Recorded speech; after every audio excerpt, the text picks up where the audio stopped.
Welcome to another video presenting by the street hustlers. And আজকের এই ভিডিওতে আমরা শিখব কিভাবে আমরা valid market structure shift identify করতে পারবো।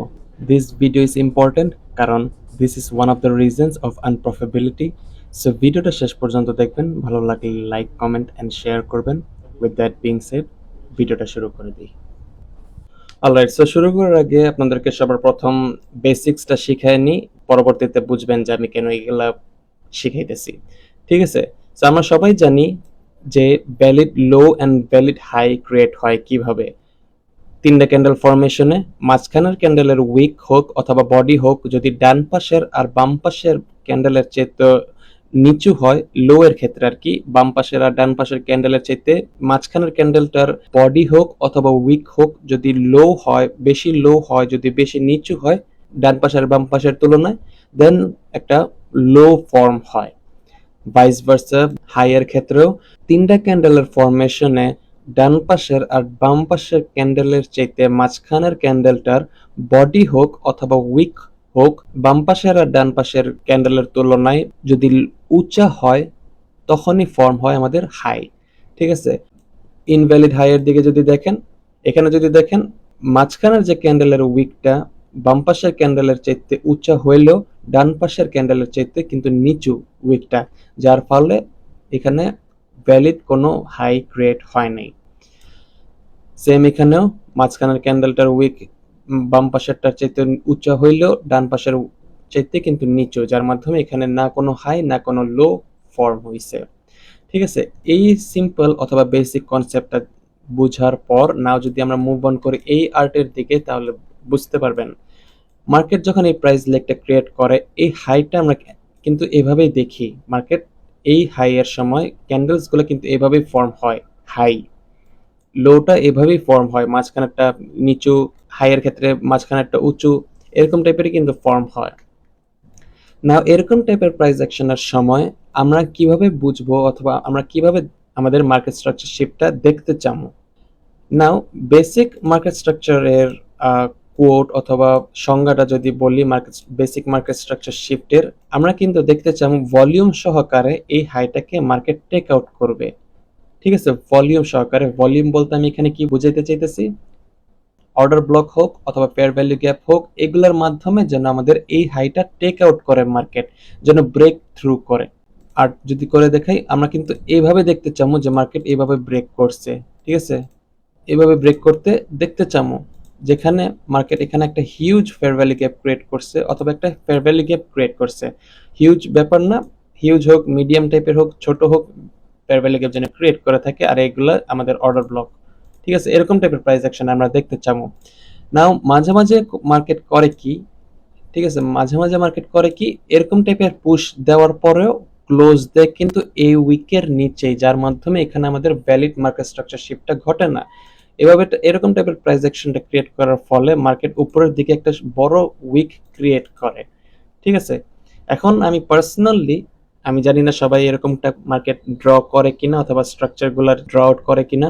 আমি পার্সোনালি এই হাইটার ক্রিয়েট করার পর, যেহেতু এখানে আরো একটা হাই ক্রিয়েট করছে মার্কেট, ঠিক আছে, দেন আমার মার্কেট স্ট্রাকচার শিফট পয়েন্টটা এই হাই থেকে এই হাই হয়ে যাবে।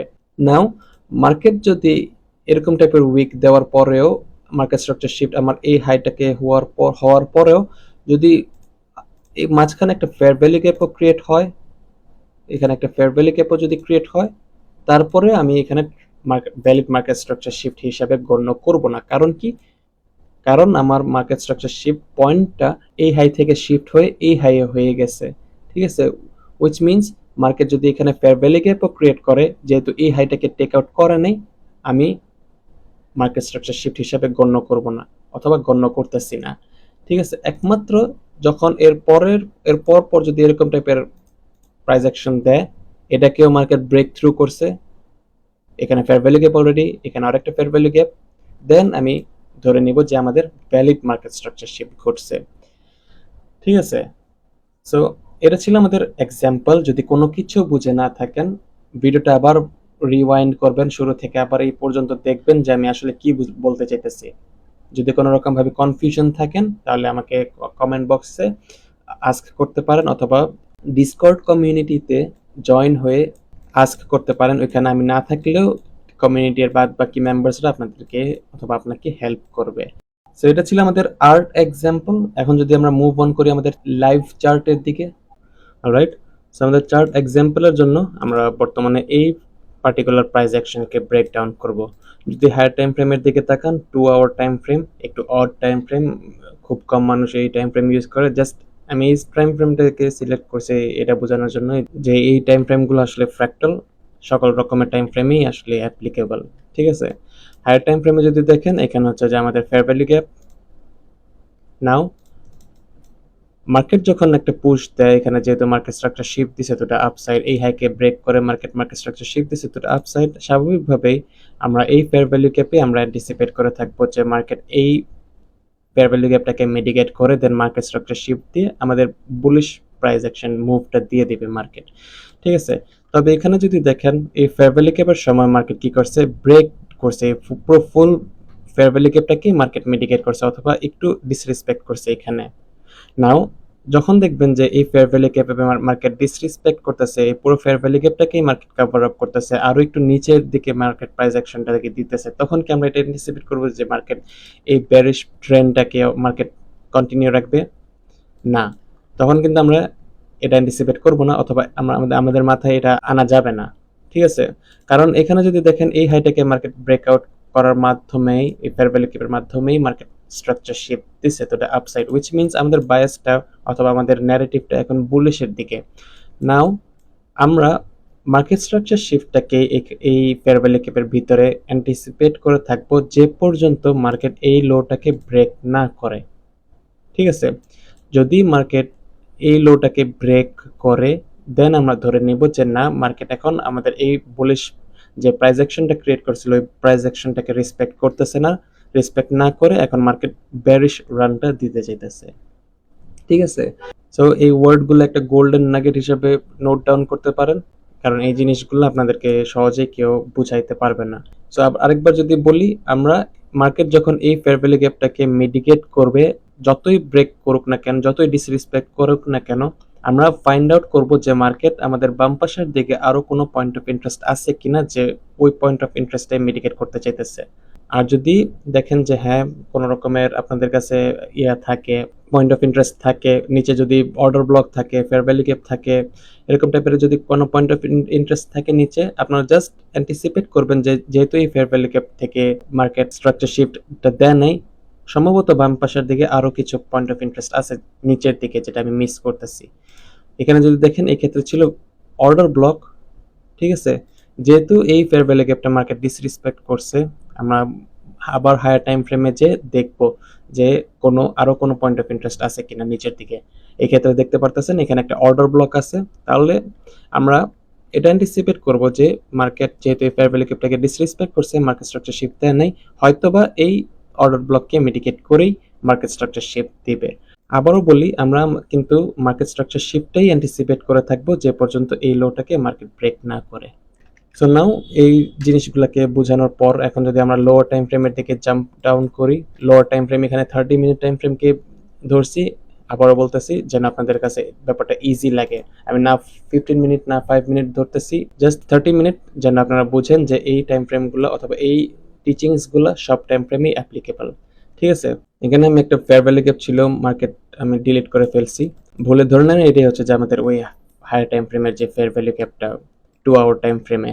এখানে যদি দেখেন মার্কেট এই ফেয়ার ভ্যালু গ্যাপটা মিটিগেট করার মাত্রই ব্রেকআউট করছে অথবা ডিসরেসপেক্ট করছে, এই ফেয়ার ভ্যালু গ্যাপটাকে কোনো সময় রেসপেক্ট করে নাই, হুইচ মিনস এই ফেয়ার ভ্যালু গ্যাপটা যেহেতু রেসপেক্ট করে নাই, এখানে যেহেতু হাই হয়েছে, ঠিক আছে, আমরা কি অ্যান্টিসিপেট করব? আমরা কিন্তু এটাই অ্যান্টিসিপেট করব যে যেহেতু এই হাইটাই হচ্ছে যে আমাদের রিসেন্ট হাই, এই হাইয়ের পর কোনো রকমের হাই নাই, তো এই হাইটাকে ডিসরেসপেক্ট করার পরে অথবা ভলিউম সহকারে ব্রেকআউট করার পরেই কিন্তু আমরা অ্যান্টিসিপেট করতে পারি অথবা ধরে নিতে পারি যে আমাদের মার্কেট স্ট্রাকচার শিফটটা ঘটছে।